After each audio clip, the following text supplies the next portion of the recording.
Yo, yo, yo! Ribbon cutting na po tayo. Congratulations, House of Needles, Philippines.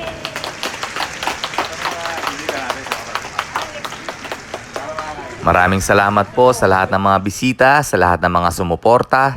Kaya po sa lahat ng mga gustong magpatato at magpa-body piercing, welcome po kayong lahat dito sa House of Needles, Malolos, Bulacan. Kaya ano pang hinihintay nyo? Tara na!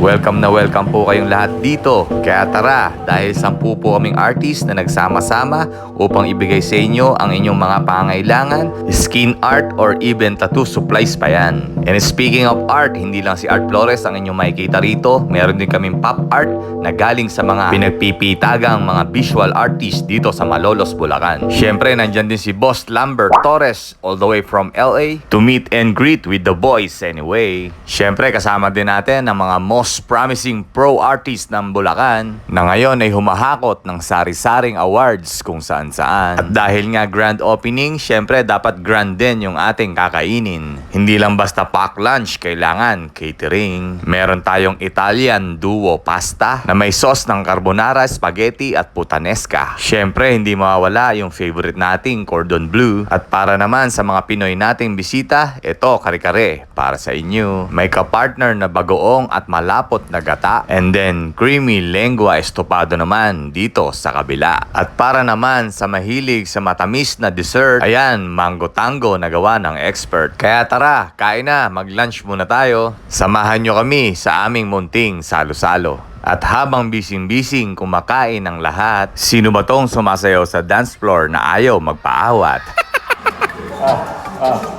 Yeah. Kaya tara na, pumunta na kayo dito at makisaya. Dahil pagkatapos ng sayawan, kainan, inuman, yeah,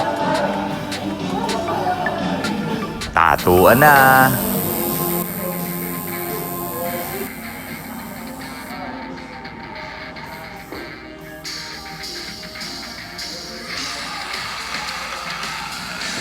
Kaya ano pang hinihintay nyo? Tara, magpabook na kayo dahil maraming artist dito na naghihintay sa inyo. Deserve nyo na magkaroon ng mga bagong tattoo na may masasayang kwento.